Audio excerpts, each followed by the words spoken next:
A polícia ouviu agora à tarde o depoimento da filha de uma paciente que fez o exame de ressonância magnética no Hospital Vera Cruz, em Campinas, no mesmo dia em que 3 pessoas morreram depois do procedimento. Além desta mulher, outras 2 pessoas também foram ouvidas. A repórter Carla Ramil tem as informações. Os depoimentos começaram por volta das 3 horas da tarde, aqui no 1º Distrito Policial de Campinas. A filha de uma paciente que também teria passado mal depois do exame e 2 funcionárias do Hospital Vera Cruz, que teriam participado dos procedimentos e da realização da ressonância magnética, foram ouvidas por 3 delegados. A polícia não divulgou o conteúdo dos depoimentos para não atrapalhar nas investigações, mas afirmou que aguarda agora a conclusão dos laudos do Instituto Médico Legal, da Unicamp e do Instituto de Criminalística de Campinas sobre as causas das mortes. Só depois disso é que deve haver uma coletiva de imprensa para dar mais detalhes sobre o caso. Carla Ramil, de Campinas, para o Band Cidade. Não houve acordo entre o Ministério Público do Trabalho, a Shell, a BASF e os representantes das pessoas que foram contaminadas pela extinta fábrica de pesticidas em Paulínia. Durante o encontro realizado hoje de manhã em Brasília, os empresários não apresentaram proposta para o pagamento de indenização por danos morais coletivos, item que o Ministério Público não abre mão. Os procuradores propuseram um pagamento de 90% do valor estipulado nas últimas condenações, cerca de R$1 bilhão. As empresas informaram que só vão se pronunciar no dia 28, na audiência marcada no Tribunal Superior do Trabalho. O ar seco ganha força sobre toda a região sudeste amanhã. O sol aparece na maior parte do dia e faz muito calor aqui na nossa região. No fim da tarde, as nuvens ficam carregadas e estão previstas pancadas de chuva. Os termômetros marcam altas temperaturas. Em Campinas, máxima de 34 graus. Em Valinhos e em Amparo, de 35. Já em Pedreira, mais calor, 37 graus.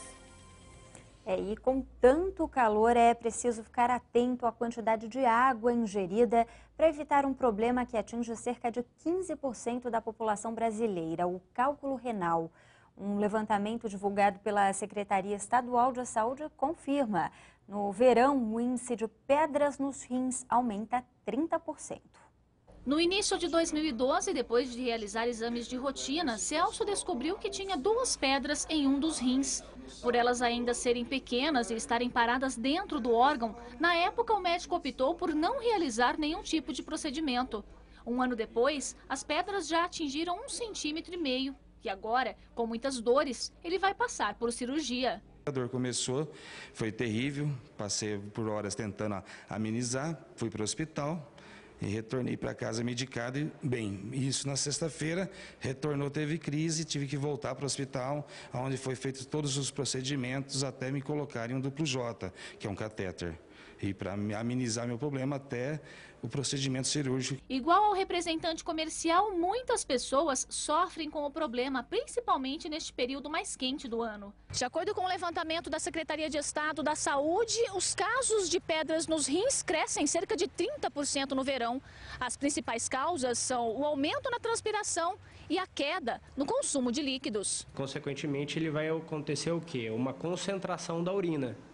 Então, essa urina concentrada predispõe a formação do cálculo por agregar cristais.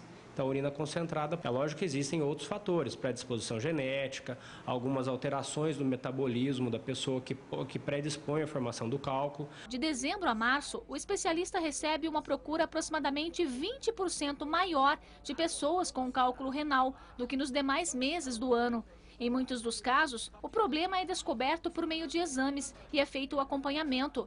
A maior preocupação é quando a pedra se movimenta, saindo do rim para chegar à bexiga. É neste caminho que podem ocorrer as fortes cólicas. Quando a pedra não é expelida naturalmente, o paciente tem que passar por uma cirurgia, que na maioria das vezes é feita a laser. Para evitar que o problema chegue neste nível, o especialista orienta que a ingestão de água é uma das principais formas de evitar a doença. Se tiver que dar uma orientação para evitar cálculo, é uma boa ingesta hídrica, em torno de 2 litros a 3 litros. É lógico que o indivíduo, um trabalhador que trabalha debaixo de sol quente, ele tem que buscar uma hidratação muito maior do que uma pessoa que trabalha em ar-condicionado e não exposto ao sol. Celso já aprendeu e garante que vai mudar o hábito a partir de agora. Com certeza, beber mais água e alimentação também é fundamental nesse caso. Daqui a pouco as notícias do futebol e também a história de Montemor contada por objetos que muita gente acaba desprezando.